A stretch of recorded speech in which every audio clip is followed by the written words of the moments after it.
You might be familiar with the concept of a food desert. The idea that certain areas, particularly urban areas, might be without a source of, vegetables, produce, those sorts of things. Well, what about when the thing that you can't get access to is healthcare? That's potentially even more disturbing. And joining us now to discuss the closure of hospitals, the difficulty of getting access to needed healthcare, we have public health activists as well as former congressional candidate Alexandra Hunt. Welcome to the Damage Report. Hi, thank you for having me. Glad to be here. Glad to have you here. Not necessarily, the topic we'd prefer to have to address. I'd love for us to just have a functioning public health system like so many other countries manage to. But you're joining us to talk about hospital closures. So how bad of a problem is this in 2022? This is really bad. It's actually worsening, and it's worsening across the country, regardless of if you're in an urban setting or in a rural setting. What's happening is hospitals are being targeted by private developers for the land that they sit on. And not-for-profit hospitals are facing more closures than for-profit hospitals. And the populations that these hospitals serve are populations that can't necessarily get to other hospitals and other locations for the care that they need. Yeah, I have to say, I sometimes we talk about a topic that makes me feel incredibly naive. But I think I'm probably not alone in just expecting that hospitals just exist. They're always around. It's like if you get sick, you can go to a hospital. But so this is happening. It's happening across America. Are there particular areas that are being hardest hit? Are there plans to address this? I mean, you're talking about how they're sort of being driven off by people buying up the land. Are there alternatives being established in the same area? How is this working out? No, so I can use Philadelphia, which I'm very familiar with, as an example. We had Hahnemann Hospital, which is our only public hospital, close in 2019. And this was actually the biggest hospital closure, the biggest public hospital closure in our nation's history. And what's happening in Philadelphia is hospital systems are conglomerating and they are forming monopolies that the state is then having to step in and break up because it's centering the profit and not the care of the populations. And that's what's deciding how hospitals move within an area or region. I wanted to follow up on a comment you made earlier about the fact that this is affecting more not-for-profit hospitals than for-profit hospitals. It would sound, based on what you're talking about, the people who are buying up the land, that hospitals that want to make money would be the ones that would be affected by that. Why is it affecting hospitals that are not principally set up to generate money? Why are they then selling their land to these developers? Well, because they can't fend them off. The hospitals that do have the money are able to fend off the predatory nature of these private developers, whereas with public hospitals, they're reliant on public funds and they're not getting the funding they need to keep their doors open. How is it that, sorry, John, quick question. How is it that hospitals charge so much when you go into a hospital and they are not? You would think hospitals would be like casinos, they're just printing cash. Why are they so broke?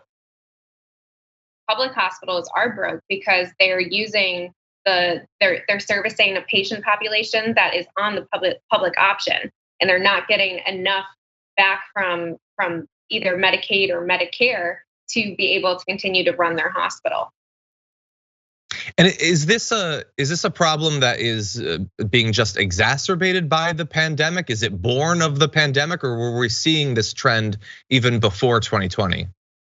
We were seeing this trend before 2020, and then with the pandemic, there was more of a fight to keep hospitals open, but we're back to returning to that trend of hospitals facing closure and being threatened to close.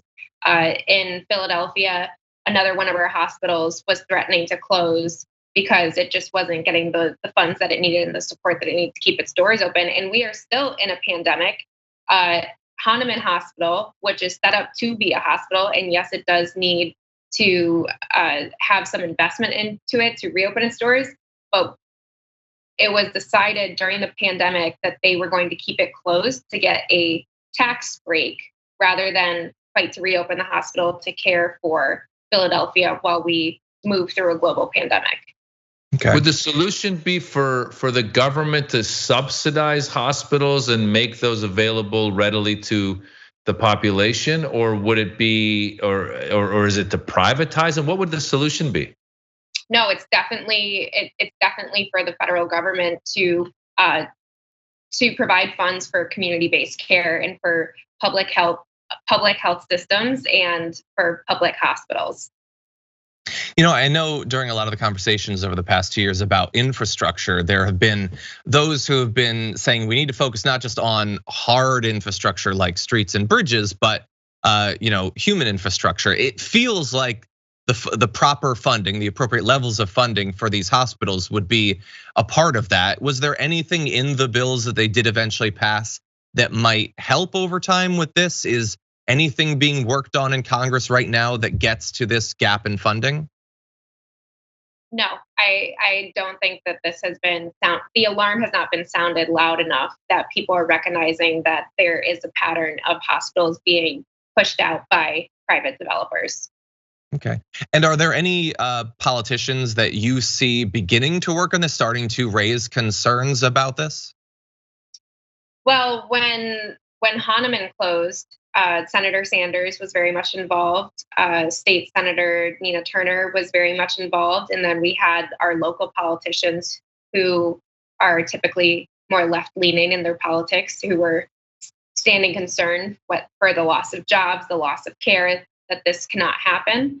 And then we also saw other politicians who just didn't know how to handle this and thought that the response should be monopolizing healthcare systems, where other big hospital systems, health systems such as Jefferson or Penn, are buying up the hospitals to prevent them from closing. But that creates another issue. Yeah, and maybe this is a stupid question, but when a big hospital like this, like you talked about the historic hospital closure, when that happens, what do people do? Like, are they just being driven to the nearest for-profit hospital and thus having to spend more money? Are they foregoing care that can, not be addressed right then? Or is it putting more pressure on local doctors' offices? Are they just driving farther? How does a population, especially in these big cities, these are lots of people that are being serviced by these, how do they respond to the closure of a major hospital?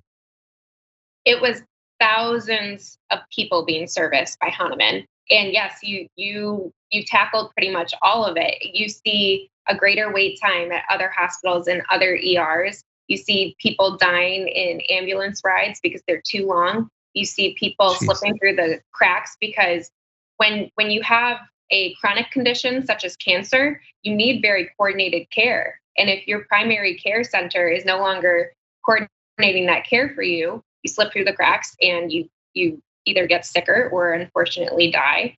And then you also see people who are neglecting their health because they don't know who to go to or they don't have a physician that they trust. You see local doctors' offices cracking under the pressure of trying to bring in new patients.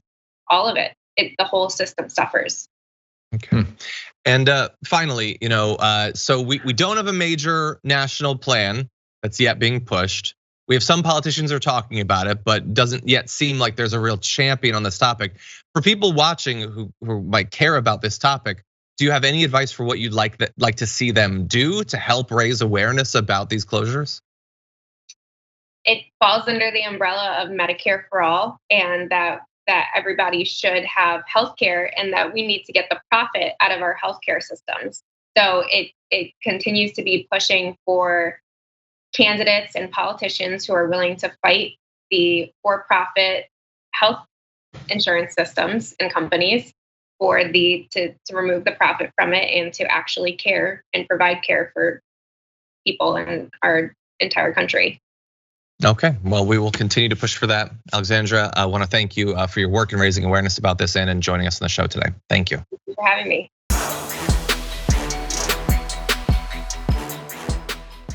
For more political news breakdowns, interviews, stories of activism, and me trying my hardest to care about the occasional big celebrity news story, subscribe to our YouTube channel at youtube.com/The Damage Report. And you can ring the bell wherever it is so you don't miss anything.